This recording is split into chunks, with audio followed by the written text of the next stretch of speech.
Hola, ¿qué tal, amigos de La Náusea Televisión? Queremos darles la bienvenida a una emisión más. En esta ocasión nos acompañan Rafael de la Garza, Andrés Zamudio e incorporamos a un compañero más que nos va a estar acompañando en estas mesas, David Shala Pastián.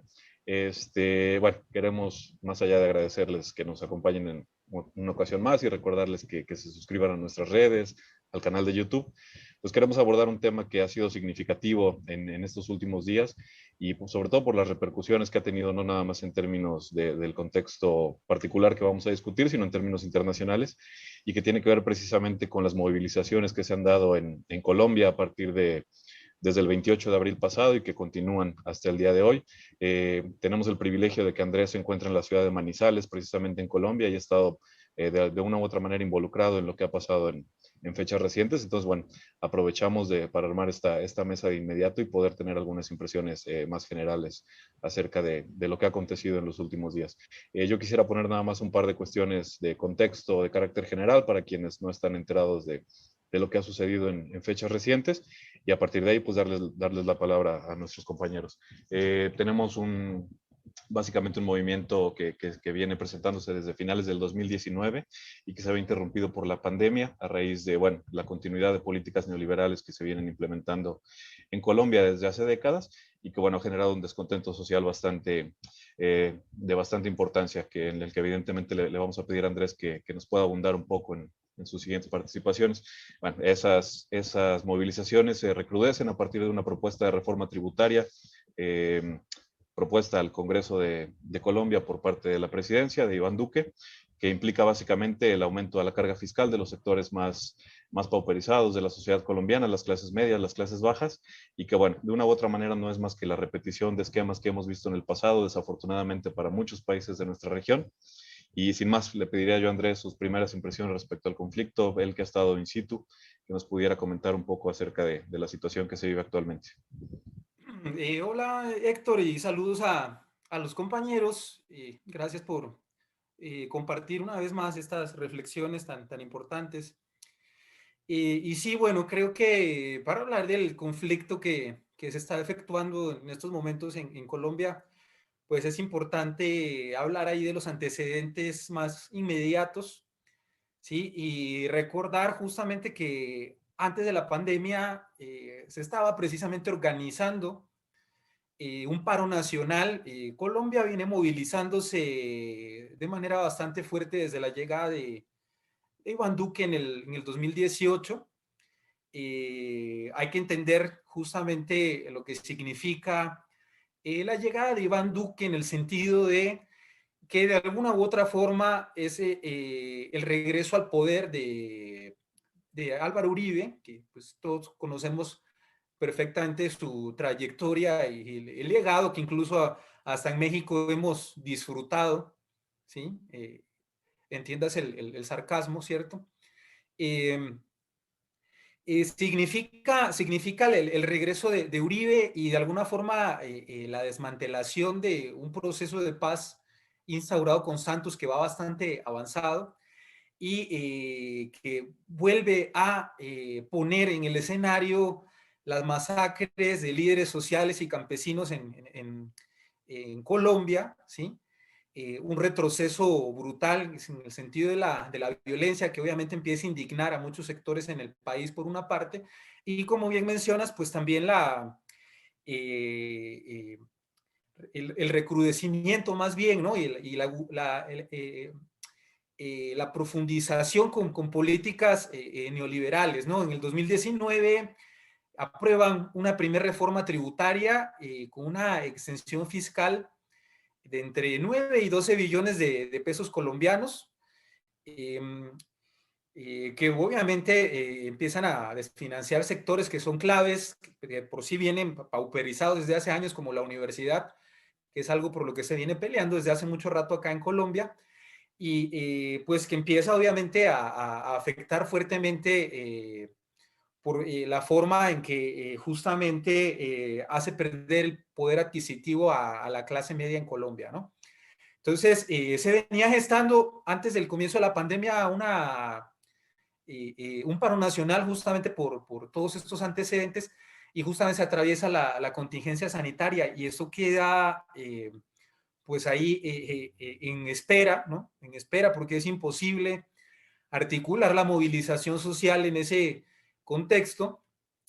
Y bueno, ya ahora más de un año, justamente de que inició la pandemia, pues plantean en medio de todo este caos de hambre, de desempleo, en el que cabe señalar además que el manejo de la pandemia ha sido terrible, ¿no?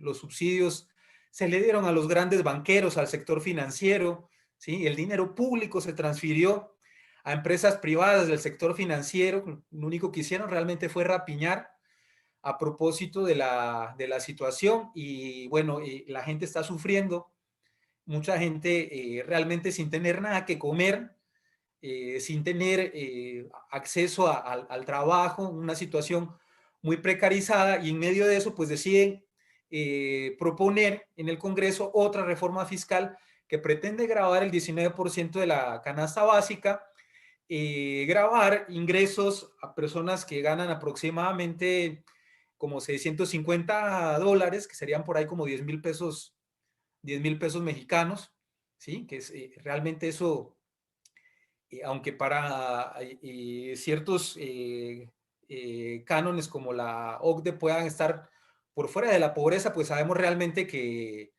no es así, ¿no? No se puede hacer mucho con esa cantidad y todavía la gente va a tener que declarar renta y grabar este tipo de ingresos, ¿no? Se viene junto con esto una reforma pensional, una reforma también a la salud, ¿sí? Que por sí el sistema de salud está bastante precarizado, la gente se llega a morir por falta de atención, incluso por una apendicitis aquí en Colombia. Lo digo porque tengo amigos que han sufrido con sus familiares respecto a ese tipo de cuestiones. Y entonces, pues ya el pueblo no aguanta más y en medio de la pandemia no queda otro, todos los sectores o gran parte de los sectores de trabajadores, gremios, sindicatos, universidades públicas, pues se unen, se articulan y se lanza el día 28 el paro nacional. ¿Sí? Empiezan las primeras jornadas de movilización pues de manera pacífica, hay una participación mucho mayor todavía que la que se viene dando en los años anteriores, o sea que se siente realmente la fuerza y a partir del 1 de mayo, ¿sí? Por la tarde, en la noche, comienza una represión policial brutal, sobre todo en Cali, después se traslada a Manizales también, esa represión y empieza a haber una persecución abierta y total en la que hay disparos, ¿sí? La ruptura de todos los protocolos por parte de los escuadrones antimotines, que yo lo he visto eso con mis propios ojos, cómo es que disparan las granadas por fuera de todos los protocolos, disparando a golpear a los muchachos. ¿Sí? Y bueno, hemos visto a partir de entonces videos tan lamentables como policías abiertamente disparando armas de fuego frente a ciudadanos que están protestando pacíficamente. Y bueno, tenemos una cifra con decenas de muertos, hay muchos detenidos, ¿sí? Y es inevitable y es innegable, ¿sí? Poder decir que la respuesta ha sido sumamente desproporcionada, que es completamente autoritaria y estamos temiendo justamente aquí en Colombia que esto sea la antesala de la instauración de un régimen fascista, ¿sí? Completamente totalitario, ¿no? Y gracias, Andrés. Importante, ¿no? Todo lo que mencionas y poner en contexto precisamente cómo tras la pandemia, pues las condiciones de la vida socioeconómica de Colombia pues, se vieron todavía más perjudicadas de lo que ya estaban. Hace poco salió un estudio donde se declara oficialmente que Colombia es el país más desigual de América Latina. No lo era hasta hace un par de años, pero ahora es el que muestra niveles más altos de desigualdad. Y esta reforma tributaria, al menos de la forma en la que estaba planteada, pues lo único que iba a hacer era precisamente profundizar esas brechas de desigualdad. Bien has comentado cómo estos apoyos multimillonarios que se dieron durante la pandemia a los grandes empresarios, pues lo único que hicieron fue precisamente continuar con esas políticas de precarización para la clase trabajadora. Señalar, por ejemplo, que durante la pandemia se han hecho gastos multimillonarios en equipo precisamente de defensa, en equipo militar, cuando la situación que tú comentas de salud, pues bueno, desafortunadamente no es algo nuevo para los países de América Latina, pero se ve exacerbada en condiciones precisamente de privatización de los regímenes de salud y de una descomposición social que es evidente desde hace tiempo ya para el caso colombiano. David, te pediría algunas impresiones que tuvieras en este sentido, algunas primeras intro, reflexiones que pudieras hacer al respecto. Sí, sí, saludo a todos. Bueno, en relación a lo que ya están comentando, me parece que la pandemia no solamente, pues el caso colombiano ha sido el ejemplo, ¿no? Sobre todo comentar la crisis sanitaria que está enfrentando Colombia, ¿no? Que eso también permitió generar, pues, esta situación pues de descontento social, ¿no? Para la sociedad colombiana y que también es interesante porque al igual que muchos países latinoamericanos en estos momentos están sufriendo no solamente por la crisis sanitaria, sino por otras crisis que está generando la pandemia. En el caso colombiano es interesante, ¿no? Con también los altos índices, ¿no? De decesos por fallecimiento por COVID y también eso también ha generado y ha arrastrado esa famosa crisis para esa reforma tributaria, ¿no? Que está como, digamos, en el centro de atención, entender un poco y profundizar y esperemos que podamos dar un poco más de realce en qué consiste, digamos, esta reforma tributaria,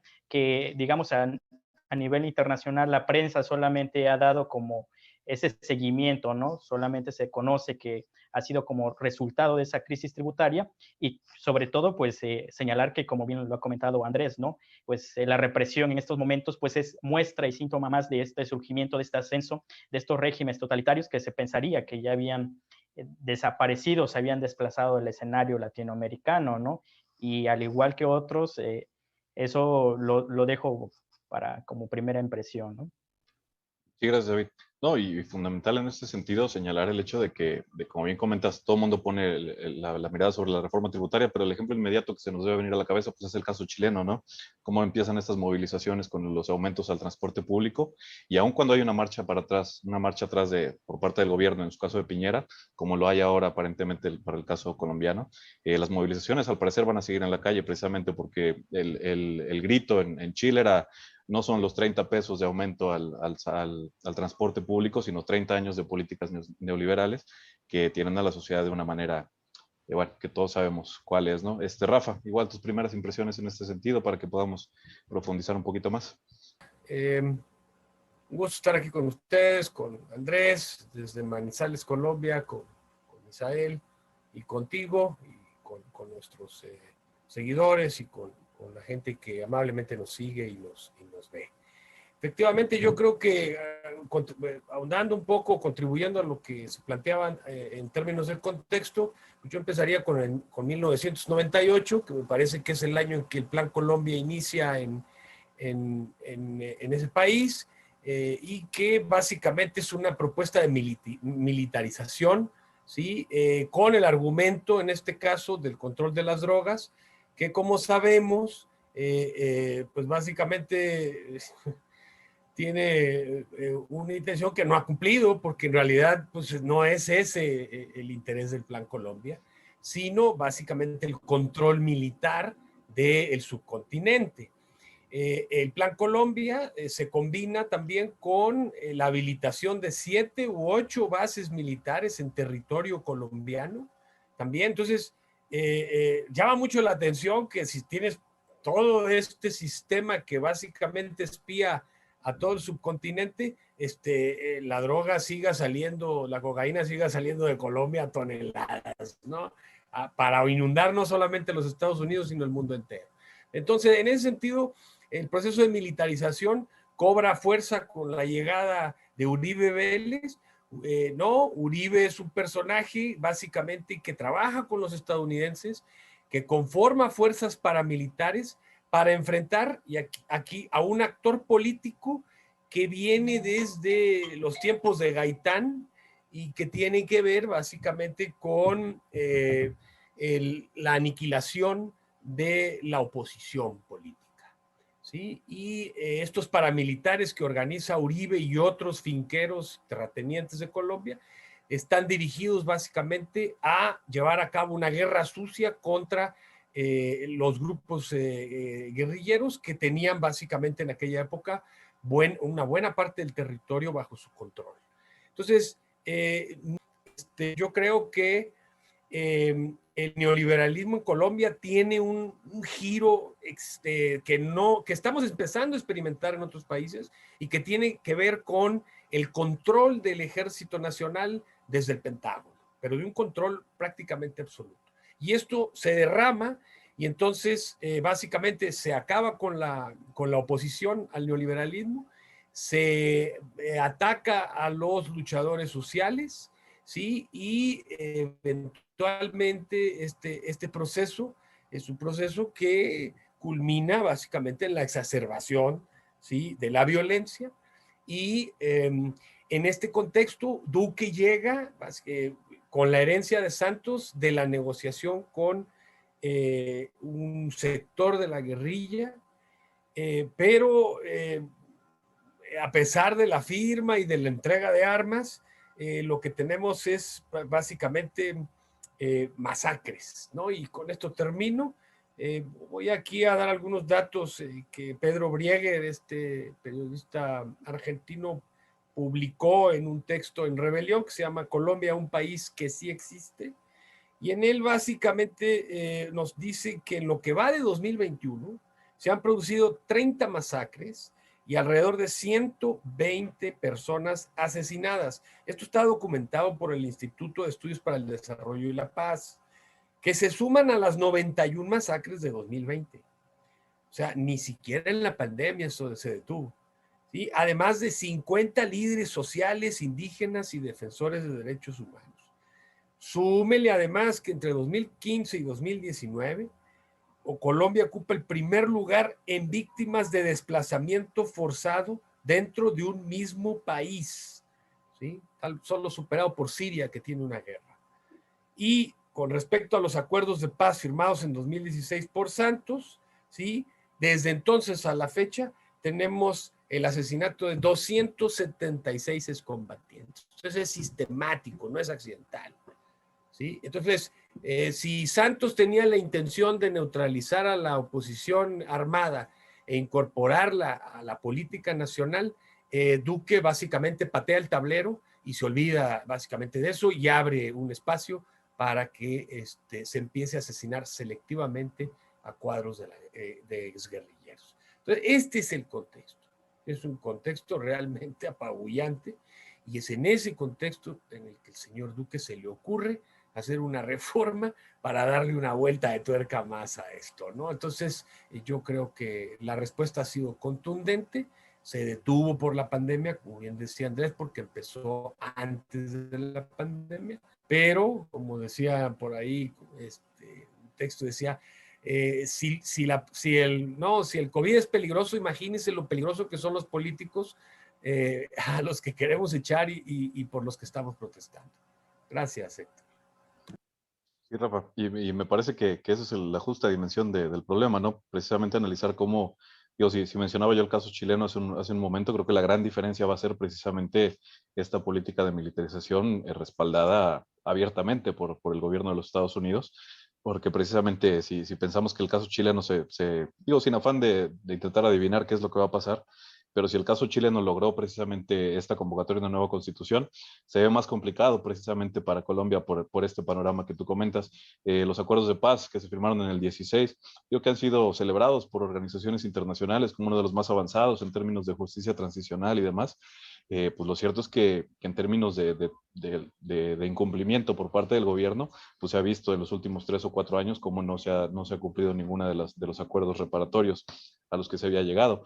Ya han salido casos como el que mencionas de masacres y demás, el caso de los falsos positivos, del que se hizo ruido hace un par de meses, de civiles inocentes asesinados y puestos como guerrilleros, ¿no? Y precisamente por la cualidad, por las características de estos falsos positivos, pues es incuantificable, pero se calcula entre 2 y 10,000 personas que fueron asesinadas en ese sentido. Entonces, bueno, creo que eso nos lleva invariablemente a platicar un poco acerca de los mecanismos de represión y que, de nuevo, insistiendo en que Andrés ha podido participar de una u otra manera con una mirada más cercana, pues que nos pudiera comentar un poco en ese sentido. Yo revisaba las últimas cifras, al menos a la mañana del día de hoy, por parte de organizaciones no gubernamentales, y se hablaba de más de 800 detenidos, más de 1,400 actos de violencia policial, 10 actos de violencia sexual, y bueno, ya lamentablemente más de 30 defunciones. Entonces, para poder profundizar en ese sentido, Andrés, ¿qué nos podrías comentar?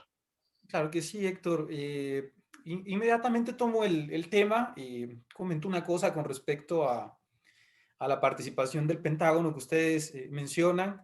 Y bueno, cabe señalar que de momento ha habido pronunciamientos de parte de congresistas en Estados Unidos para retirar el apoyo militar. Creo que no ha sido clara todavía cuál es la política de Biden frente digamos, el conflicto que está ocurriendo en Colombia, aunque sabemos que históricamente ha habido justamente este apoyo a partir del Plan Colombia, ¿no?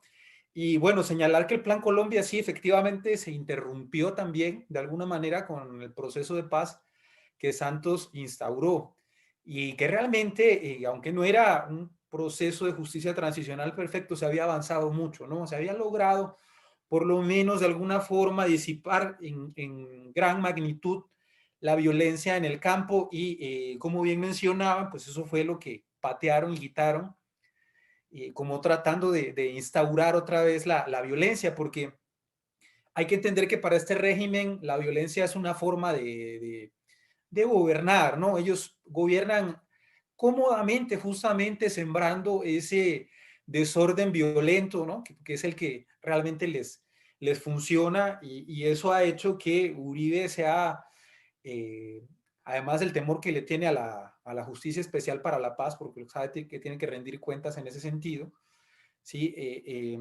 Él ha sido realmente pues, un gran prócer de la guerra y de mantener el estado de guerra en el país, ¿no? Y eso se une justamente con lo que estás preguntando respecto a la política de la represión. ¿Por qué? Porque con la forma en que el gobierno ha reaccionado a la protesta social en esta ocasión, que no es tampoco la primera vez, pero sí hay una magnificación de este tipo de políticas, ¿sí? Porque es una orden además que ha sido dada en Twitter, que tenemos que hablar tenemos que analizar un poco el lenguaje justamente de la orden que se dio también ahorita, yo creo que para la siguiente intervención. Es una política de Estado, yo creo que eso es innegable, ¿no? Y lo que ha implicado es trasladar la violencia que justamente se ha vivido históricamente y con este regreso de Uribe Duque en el 2018 que se ha instaurado en el campo y que genera esa esquizofrenia de lo que significa el país, de vivir con cierta comodidad en las urbes y pudiendo evadirse de la realidad violenta del país, pero siendo los campesinos y los líderes sociales los que tienen que lidiar con lo que estamos empezando a lidiar a partir del 1 de mayo y las represiones ahora en las ciudades, ¿no? Entonces, ahora es como la instalación de esa violencia de manera desaforada en la ciudad. Y repito, aunque ya habíamos tenido casos ahí icónicos como el de Dylan Cruz, que en protestas anteriores fueron, hay por ahí otro par de casos, fueron ejecutados básicamente en las propuestas y asesinados por policías antimotines que disparan las granadas lacrimógenas a la cabeza, a golpear, eso mata a una persona si lo golpea, ¿sí? No habíamos visto realmente la persecución sistemática que estamos viendo en redes sociales en estos días. Es una cosa que tiene a la sociedad consternada y que ya más allá incluso de las militancias y las simpatías ideológicas, pues todo el mundo en la ciudad está viendo, por lo menos ha sucedido en Cali, ha sucedido en Manizales, que los hijos de uno peligran, ¿sí? Incluso sin deberla ni temerla. Ayer veíamos imágenes de un autobús de pasajeros gaseado, una granada que fue a dar adentro del autobús, que la gente se pueda hasta asfixiar y morir ahí con eso, ¿sí? Ayer yo mismo fui testigo, nos tocó una gaseada, ¿sí? Después de un meeting y una protesta que se hizo digamos, en gran parte de lo que sería como un centro comercial de aquí de la ciudad de Manizales, ¿sí? Y pudimos atestiguar efectivamente cómo el SMAT, que es el Escuadrón Antimotines, es el que va y ataca sin que haya ninguna provocación de parte de los manifestantes y no les importa en lo absoluto que existan civiles alrededor, ¿no? La persecución que yo vi que inició, porque fui testigo de esa parte, la fuimos siguiendo, tratando de colaborar por lo menos por redes sociales con los muchachos que iban escapando de este escuadrón antimotines y que duró horas, ¿sí? fue a dar a un barrio popular y bueno, por ahí salieron testimonios, no les importó romper vidrios de las casas, tiran granadas con esquirlas, gasean a la gente en las casas que hay bebés, es decir, no les importa en lo absoluto respetar ningún tipo de protocolo ni agredir a la ciudadanía. Antes parece justamente que la consigna es la siembra justamente del terror, ¿no? Querer como generar pues un tipo de escarmiento ahí brutal y atemorizar a la ciudad, lo cual, repito, no ha significado sino trasladar esa violencia que sabíamos que estaba de lejos, ahora justamente a la puerta de nuestras casas, ¿no?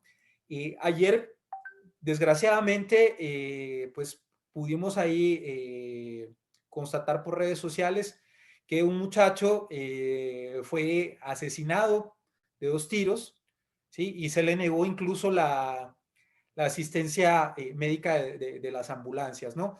Entonces, se habla incluso, esta es la parte que tenemos también ahorita que profundizar, se habla justamente de que la orden es una orden sicaria, ¿sí?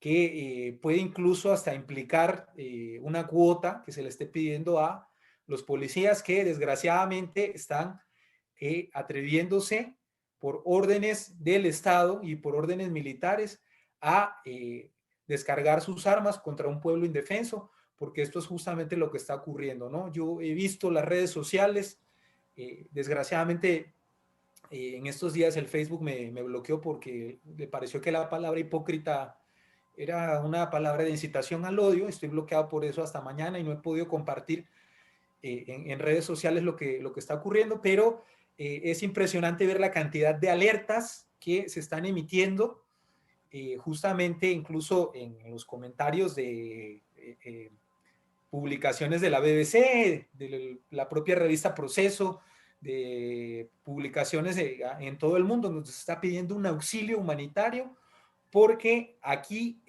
podemos afirmar categóricamente que lo que ha habido es un cese de garantías. Estamos a merced de las Fuerzas Armadas y pues obviamente eso ha generado una consternación y una zozobra que se siente en la ciudad, que es pues inaudita y pues muy difícil de sopesar, ¿no? Sí, donde sale a relucir precisamente en esto último que comentas, pues el papel de la OEA, ¿no? Una vez más, el silencio de Almagro y demás gente frente cuando hace 1 hora, 2 horas estaba poniendo un tuit acerca de la Asamblea Venezolana, pero en Colombia parece que no pasa nada que preocupa a la OEA. Entonces tú has insistido mucho precisamente en la producción de significantes y en el uso de estos significados en términos de la actuación del poder policial. Entonces lo que nos comentas y que hemos visto en otros casos es precisamente cómo ese es el protocolo de acción, ¿no? La utilización de la policía con estos, incluso con estos nombres del antidisturbios y para que incluso hemos visto en casos mexicanos como los famosos gafes y fuerzas de élite especiales, que sería patético el disfraz que llevan si no fuera de la manera en la que se utiliza. Pero bueno, para que profundicemos un poquito más en este sentido, Rafa, ¿qué nos comentarías?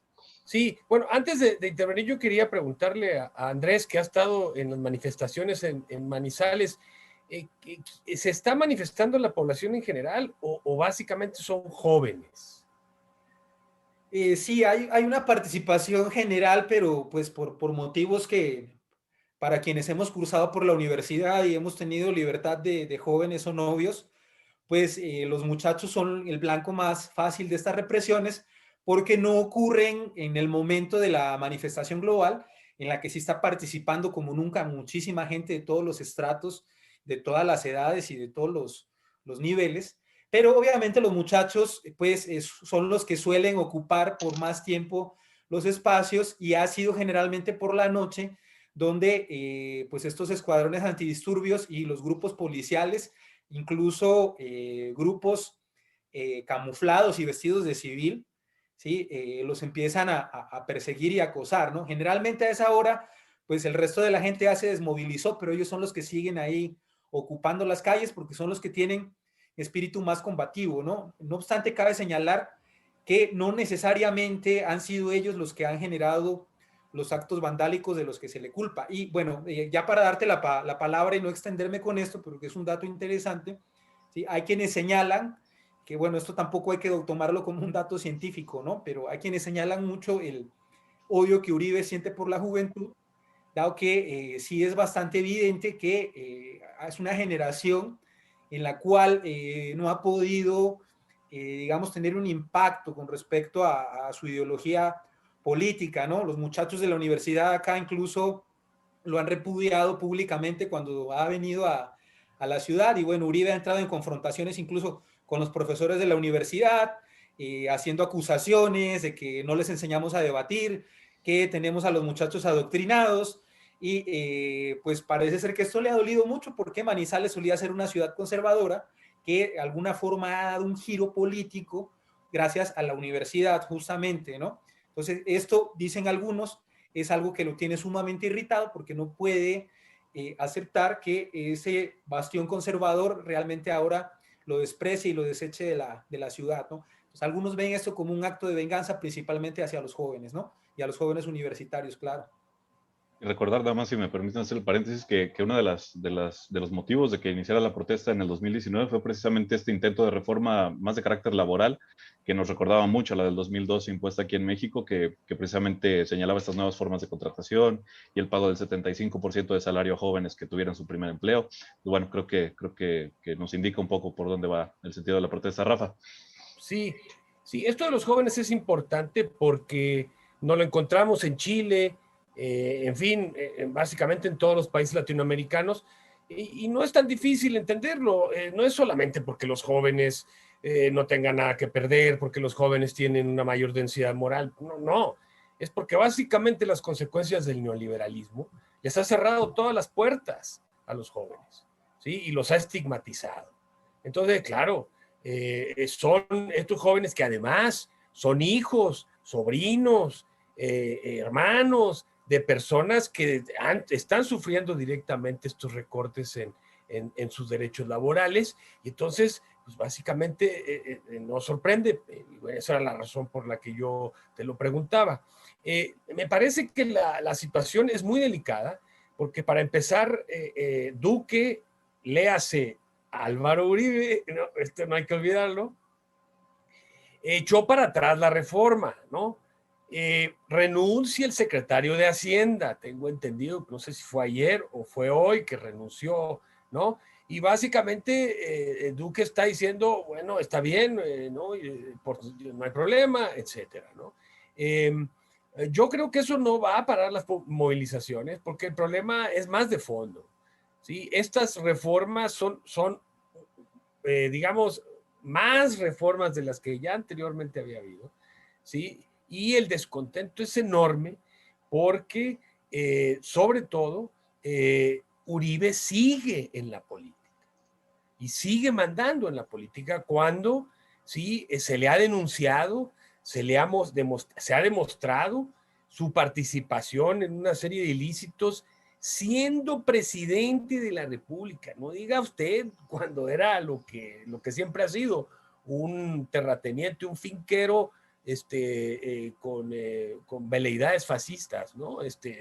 No, siendo presidente de la República, que es cuando el proceso se acelera, ¿sí? Entonces me parece que las condiciones que están ahorita no se van a detener tan fácilmente. Ya algunos grupos están diciendo que no basta con echar eso hacia atrás, que no basta con ofrecer la cabeza de Hacienda, e incluso se especula la posibilidad de que Duque dé un paso atrás.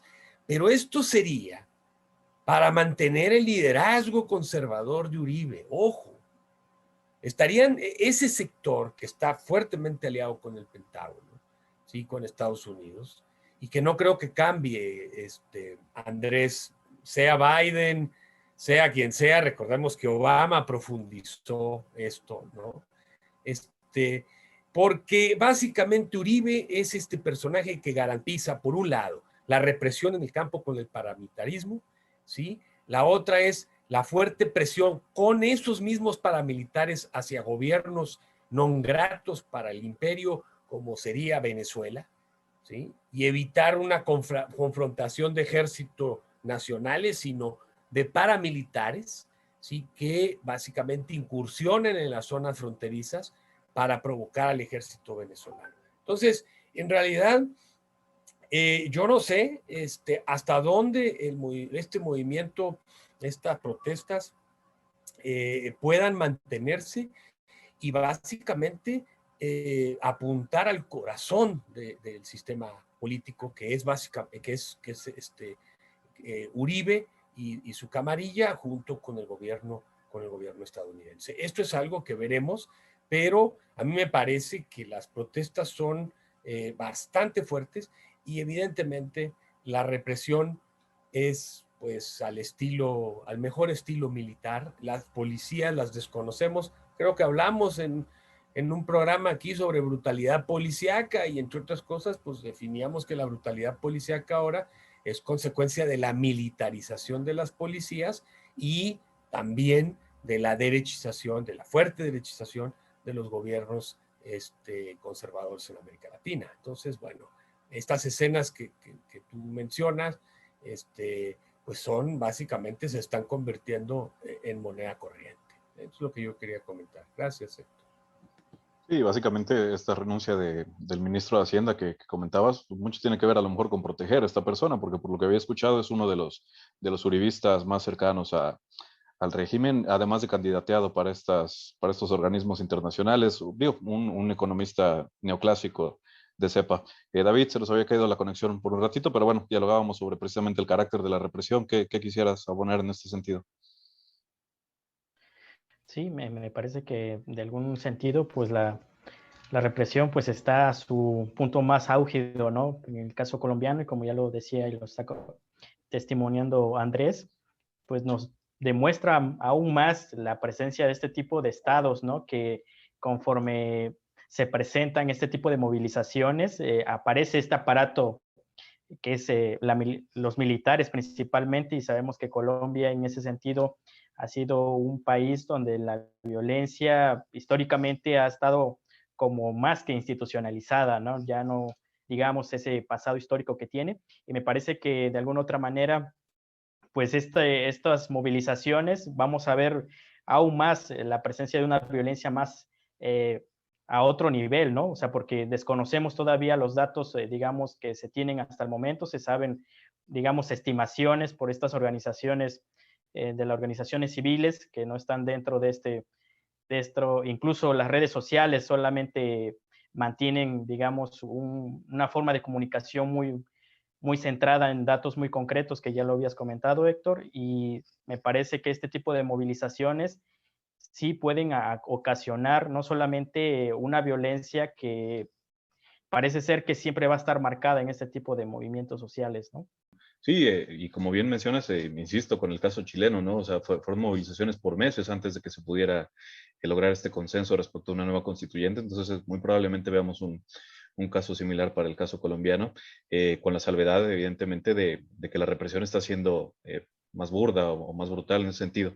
Para que pudiéramos ir cerrando esta plática, Andrés, tú has insistido mucho con esta cuestión de los discursos y cómo se resignifican los posicionamientos por parte de los gobiernos, por un lado, o de los medios, por otro. Entonces, bueno, en ese sentido, ¿qué quisieras agregar a la plática? Gracias, Héctor. Nuevamente acoto algo de lo que comentaban.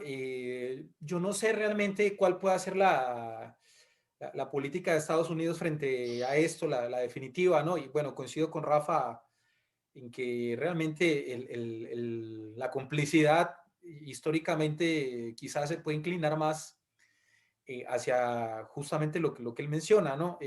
Por acá algunos colegas, no sé si sea también un poco desde la ilusión, pero hablan de la posibilidad de, digamos, lo negativo que sería en términos de imagen un régimen capitalista tan cercano o propiamente como un Estado fallido, ¿no? Entonces, desde ahí es donde yo, digamos, he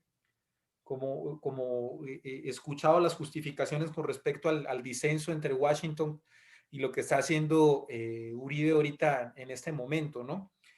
Y bueno, ¿no? Respecto a lo otro que preguntabas, me parece que es un tema fundamental y que ya en términos científicos es el que tenemos que analizar y despepitar, ¿no? Es justamente, sí, el de los motivos y el mecanismo, ¿no? O los tipos de mecanismos que se están efectuando incluso para justificar esta represión, ¿no? Una premisa interesante ahí es que Uribe viene saliendo de un proceso fiscal, además vergonzoso, que fue un escándalo a nivel internacional, en el que la fiscalía actuó más como un abogado que como un fiscal, ¿sí? En vez de hacer las acusaciones, se dedicaron a desechar pruebas, además de que básicamente le quitaron a la Corte Constitucional el caso de Uribe, que eran quienes lo tenían, ¿no? Entonces, en un acto flagrante de impunidad a partir de aparatos del Estado, pues a Uribe lo sacaron de un proceso de manipulación de testigos, ¿sí? Que es uno de como 250 y tantos procesos que tiene además otros frente a la Justicia Especial para la Paz, que son a los que más Uribe teme, ¿sí? Y en ese sentido, entonces, hay que rescatar algo que veía que decía Gustavo Petro ahorita, ¿no? Que quien gobierna con los fusiles es porque reconoce su debilidad política y de alguna forma quizá podemos entender que Uribe se siente, sí, inestable, débil políticamente y de alguna forma tiene que hacer algo que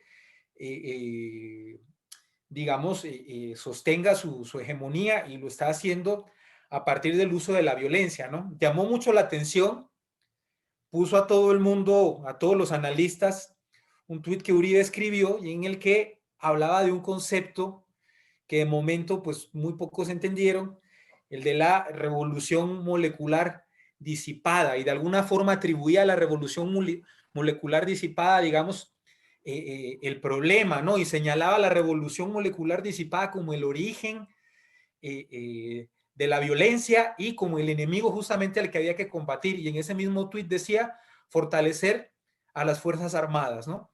Entonces, desde ese tuit, que además Twitter lo censuró, la gente lo denunció, porque entendió perfectamente eso como una orden abierta de abrir fuego y de atacar a la ciudadanía y a los manifestantes, pues se ha dedicado Uribe justamente a enarbolar un discurso en el que básicamente invierte, ¿no? Digamos, las garantías y los derechos humanos y caracteriza a la población, a la sociedad civil que se manifiesta como terroristas y habla de derechos humanos, pero hacia policías y militares, ¿no? O sea, lo que es una cosa completamente absurda porque ellos son los que tienen las armas y los plantea en este discurso como un grupo vulnerable, que pueden ser vulnerables frente a supuestamente grupúsculos terroristas que estarían intentando desestabilizar el país y que además ponen en peligro la propia integridad de los policías y de los militares, ¿no? Entonces, bueno, ¿por qué esto resulta aún más interesante y por qué debe ser analizado y revisado con más lupa, ¿no? Pues resulta ser que trajeron al principio de este conflicto, ¿no? De las protestas, trajeron un supuesto analista chileno, un especialista chileno que funge como historiador, es un pseudointelectual abiertamente fascista. Yo estuve mirando algunos de sus videos, ¿sí? Y pues es un tipo incluso ligado a movimientos neonazis. Hace 20 años, por ahí leía yo hace un rato, incluso escandalizó con un intento de encuentro neonazi que intentó hacer en Chile y obviamente no se lo permitieron. ¿Sí? Entonces son claros los nexos del tipo, es un tal Alexis López, creo, Alexis López Tapia, ese es creo el nombre para que lo busquen, porque definitivamente es un personaje al que hay que prestarle atención.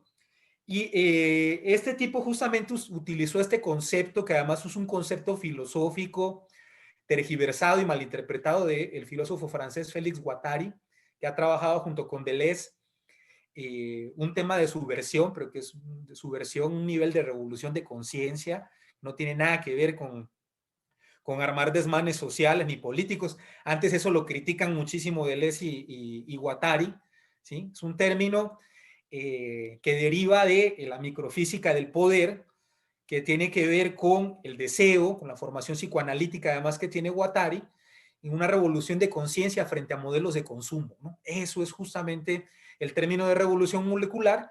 Este tipo lo resignifica poniéndole lo de disipado y ha sido de alguna forma como ellos, como parte del ala radical de la ultraderecha, han querido resignificar y reconceptualizar básicamente lo que es la protesta social, ¿no? Tratando de generar otro concepto que genere pánico en la sociedad, ¿sí? Y en este esquema metodológico para instaurar el fascismo, crear un enemigo interno que justifique justamente incluso que las Fuerzas Armadas y policiales están en peligro por esto que nadie sabe realmente concretamente qué es la revolución molecular disipada, pero que es una cosa peligrosa además que no tiene nombre y que con esto disipado pretenden sostener que andan por ahí, ¿sí? Que andan por ahí y que puede ser cualquier individuo de la sociedad civil. Es decir, esto es atroz porque justamente están queriendo justificar que cualquiera que vaya a estar en la protesta social, pues es un posible terrorista que está atentando además contra la integridad, no solamente del resto de los ciudadanos, sino contra la integridad de los policías, que son los que dentro de este discurso perverso se vuelven el objeto de protección de los derechos humanos, que además eso solamente se lo creen ellos, ¿no? Pero lo interesante es la forma en que ellos están intentando resignificar e instaurar el fascismo, ¿no? Que yo creo que habría que alertar y empezar a analizar justamente este fenómeno, porque es una forma nueva de fascismo, una forma emergente y pues que en este momento a nosotros nos tiene en vilo porque no sabemos qué es lo que va a ocurrir y yo creería justamente en parte, aunque no sé esto, sería interesante también conocer la opinión de ustedes, eh, qué tan importante podría ser tratar de desarticular o entender por lo menos cuál es la dinámica o el mecanismo a través del cual ellos van a intentar justificar, que es prácticamente la metodología de este tipo chileno que trajeron, ¿sí? Con la cual van a intentar instaurar y justificar la represión. Entonces, es curioso porque ellos tienen un esquema en el cual anuncian cómo es que funciona la revolución molecular disipada y no nos queda sino interpretarlo como el esquema que ellos mismos van a reproducir, ¿sí? Para tratar de presentar ante la sociedad que hay un enemigo interno que está haciendo peligrar la estabilidad de la sociedad, ¿no? Ya están hablando ellos ahí de ciertos tipos de bloqueos que van a generar una anormalidad y un caos. Ya empezaron a generar desinformación diciendo que va a haber desabasto de alimentos y si lo va a haber, ténganlo por seguro que van a ser ellos mismos quienes lo van a generar, ¿no? Para poder culpar justamente a los bloqueos y a todos los manifestantes de este asunto. Entonces yo creo que es muy importante anticiparse y tratar de entender cómo es justamente que ellos van a justificar esto como para tratar de hacer una contra en el sentido de ingeniería social y buscar mecanismos que sean de protesta, que justamente no transiten por el esquema que ellos quieren que la sociedad camine, ¿no? Entonces será esencial analizar el caso chileno, ¿sí? Yo he intentado ahí tratar de llamar la atención de los colegas que atendamos al caso chileno y qué antecedentes hay, justamente para tratar de articular pues mecanismos de resistencia que los colombianos dicen que no den papaya, que significa que es ponerse de apechito, como diríamos en México, ¿no? ¿Sí? Es decir, que no den papaya y den pretexto justamente para la instauración del estado de excepción, que parece ser que sería el siguiente paso, ¿no? Y bueno, si actuamos justamente como ellos quieren que actuemos, pues el peligro sería justamente darles la justificación, ¿no? Bueno, y no quiero con esto que se entienda que se pretende deslegitimar todo tipo de resistencia, ¿no? No lo digo en ese sentido, porque eso es una discusión muy álgida acá en Colombia, ¿no? Y por eso hago la claridad, sino creo que es muy pertinente a propósito de este fenómeno emergente que me parece que tiene conceptos y aspectos novedosos, como otros clásicos también dentro de lo que es el fascismo, ¿sí? Es pertinente que empecemos a pensar en modelos y mecanismos de resistencia que justamente eviten transitar las sendas por la cual pues ellos quieren que caminemos, ¿no? Sí, de acuerdo, gracias Andrés. Sí, y como bien dices, tiene elementos viejos, ¿no? Como este viejo discurso sobre la seguridad. Yo recordaba, pues, estamos grabando en 4 de mayo y hoy se cumplen 15 años del caso de Atenco, de una situación, digo, guardando la distancia similar, ¿no? De represión policial y cómo este discurso es el que impera, ¿no? El de la seguridad nacional por encima de cualquier interés. Pero me parece interesante, nos estamos alargando un poquito, pero lo que comentas me parece interesante en ese sentido. Digo, el mismo término, así como lo señala este cuate de revolución molecular ampliada, pues nos lleva a pensar en que la única manera en la que el neoliberalismo ha podido sobrevivir durante 30 años es precisamente así, moleculizando y generando individuos aislados. Y eso es precisamente lo que creo que está a debate y a discusión no solamente para el caso colombiano, que es el que nos ocupa, sino en términos generales en las últimas movilizaciones que hemos visto. Es decir, ese individualismo que con un discurso de movilidad social y de probablemente con base en la educación y el esfuerzo, etcétera, pues ha quedado desdibujado completamente a partir de las realidades materiales de nuestros países, que pues lamentablemente compartimos muchas de esas situaciones, y creo que la respuesta debe venir por ahí, digo, más allá de lo estridente que pueden ser este tipo de discursos y los medios a los que tienen acceso, que no son los mismos a los que tenemos nosotros, pues creo que la respuesta va a ir por ahí, por ese sentido, el hecho de dejar de pensar en términos individuales, y pues el neoliberalismo, para bien o para mal, eso ha hecho o ha permitido desdibujar sus propias postulados. Pero bueno, por ahí la dejaría yo. David, si te tenemos por aquí, tus últimos comentarios al respecto, si quisiera cerrar tu participación con alguna reflexión. Sí, bueno, espero me estén escuchando. Sí. Sí quisiera señalar que más allá de las acciones colectivas que se están llevando pues en estos momentos, sí prestar mucha atención que lo que se vaya a decir posterior a estas movilizaciones, ¿no? Como resultado más que nada de un estado donde realmente no solamente es la criminalización de la protesta, sino también señalar y va a llegar un discurso en el trasfondo en que va a existir este discurso siempre muy presente, que quienes están movilizando son disidentes, ¿no? Estos infiltrados que siempre van a estar en las protestas, y que ese discurso también va a estar acompañado, ¿no? Y sobre todo que de alguna otra forma, pues vamos a ver también cómo los medios de comunicación en Colombia y la prensa internacional también cómo ir categorizando este tipo de movilizaciones, porque siempre se reduce a este tipo de protestas como los disidentes, ¿no? Como vándalos, como criminalizando a los jóvenes, ¿no? Y sobre todo no solamente a los jóvenes, sino a estos actores sociales que se están movilizando en estos momentos, ¿no? Sin olvidar que también están otro tipo de actores en diferentes ciudades de Colombia, ¿no? Y sobre todo también esta idea de que, por ejemplo, muchas de estas movilizaciones, cuando se van a través de estos discursos,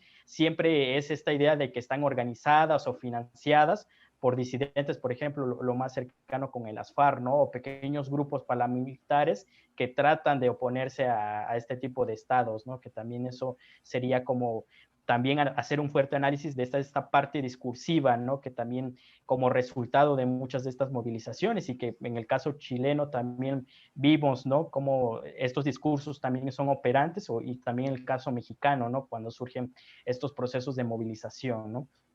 Y no dejar de seguir lo que está pasando, ¿no? No caer en esos viejos reduccionismos, ¿no? Que a veces con estos procesos de modernización, a veces, sobre todo la prensa, ¿no? Que en este momento está llevando a cabo el seguimiento, a veces se cae en estos reduccionismos para, sobre todo, criminalizar este tipo de acciones colectivas, ¿no? Y sobre todo, no olvidar el contexto en el cual se está realizando este tipo de movilizaciones, ¿no? Y para ir cerrando también, ir checando, ¿no? Que también, pues, el gobierno de Duque, pues, es un gobierno que prácticamente también, en el fondo, analizar este tipo de presidentes débiles, ¿no? Que a través de los aparatos militares se fortalecen, ¿no? Y sobre todo también que ya también estamos viendo también el final de este mandato, ¿no? Que también eso sería algo interesante, ¿no? Y sobre todo cómo se está buscando echar o realizar una maquinaria de iniciativas, ¿no? Que si bien es cierto, no tienen la mayoría en el Congreso, pero se están buscando, ¿no? Digamos, estos mecanismos para llevarlos a cabo, ¿no? Y en ese sentido, pues, el echarlas atrás se pensaba que iba a ser como buscar ese consenso, ¿no? Pero más sin embargo no se pensó la situación de que iban a aumentar estas protestas, sobre todo de descontento, ¿no? De estos diferentes actores, ¿no? Sí, en efecto, de acuerdo. Gracias, David. Rafael, te pediría yo tus últimas reflexiones para Sí, ir cerrando la mesa. sí, gracias. No, pues mira, la verdad, yo creo que lo que se ha comentado aquí, pues da algunos elementos para comprenderlo, porque pues mucha gente dice, pues, ¿qué está pasando en Colombia? Hoy se robó la primera plana de algunos diarios de circulación nacional aquí en México, pero no sale en Estados Unidos y hay un cierto bloqueo. Sí, digamos que no es el mismo tratamiento y obviamente por obvias razones, porque Colombia es el puñal del imperio clavado en el corazón del subcontinente y hay mucho juego. Creo que el pueblo colombiano, los jóvenes colombianos, no están solamente luchando y protestando contra su clase, contra sus gobernantes, sino básicamente con los personajes que están atrás de ellos y que son los que mueven los hilos.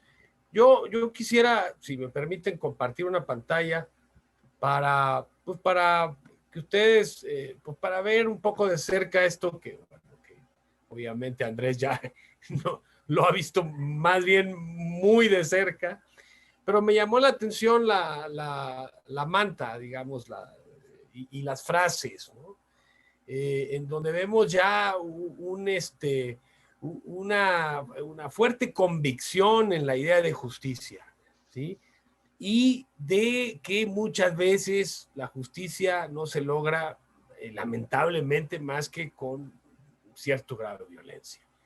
Y aquí básicamente es donde está, digamos, la legitimidad del movimiento. Si la violencia no es el cambio para exigir la justicia, ¿por qué lo es? ¿Sí? Para instaurar el orden. ¿Sí? ¿Por qué la violencia solamente se justifica si viene del Estado?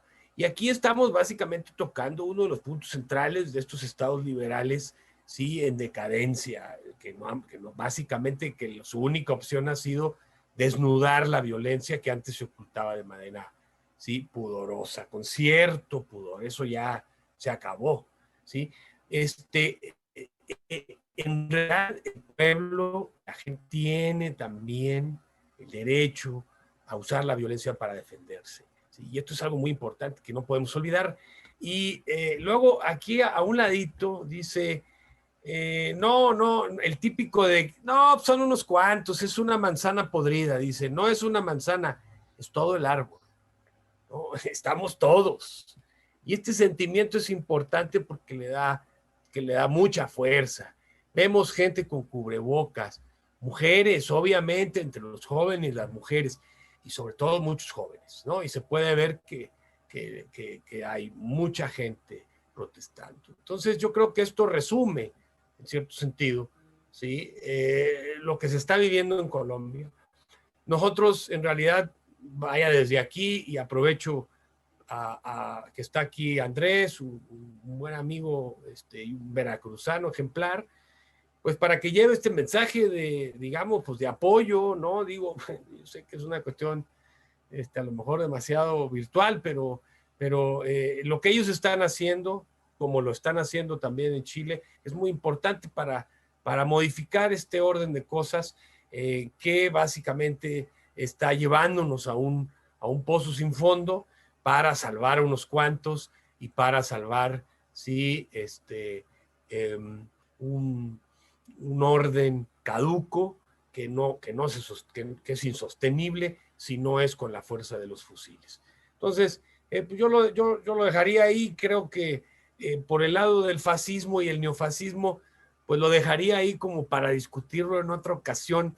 Hay personas que dicen que no, que en realidad esto no es fascismo, que es otra cosa. El neofascismo muchas veces se utiliza el prefijo neo para básicamente decir que algo es nuevo, pero con el mismo concepto. Entonces, lo que sí es evidente es que estas son las consecuencias del neoliberalismo, que hoy solamente se puede imponer a través de la militarización y de la violencia institucional. Parece que la gente está dispuesta a poner el cuerpo y bueno, estaremos atentos a lo que suceda en Colombia. Gracias, Héctor. Sí, de acuerdo, Rafa, y me parece ejemplar esto que comentas, ¿no? Por resaltar que la violencia constitutiva es del sistema económico y al final de cuentas la violencia política no es sino el reflejo precisamente de esa violencia intrínseca al sistema del capital y que en el neoliberalismo no ha hecho más que exacerbarse este mito de que el Estado se adelgazó, se debilitó. No es cierto, lo único que pasó fue que se recubrió de disfraces militares para precisamente ir en contra de quienes se atreven a pedir derechos un poco más, un piso más parejo, cuando menos, y no las desafortunadas realidades que tenemos para grandes partes de la población en América Latina. Sin más, se nos hizo un poco larga la mesa, pero creemos que era importante debatirlo en este sentido y bueno, esperamos haber podido abonar algunos elementos al análisis y agradecerle sin más a Rafael, a David y especialmente pues a Andrés en esta ocasión que nos hizo el favor de pues de platicarnos un poquito de las experiencias más directas de la situación, y pues la solidaridad desde aquí, desde México, desde La Náusea TV y desde el colectivo La Digna Voz, que por cierto, ahí hubo una resolución respecto al caso de Digna Ochoa que a lo mejor podemos platicar, que fue con lo que empezamos hace muchos años. Pero bueno, un saludo a los tres, y estamos pendientes por acá. Les agradecemos a todos los que nos acompañaron en esta emisión y estamos pendientes. Gracias. Gracias a todos.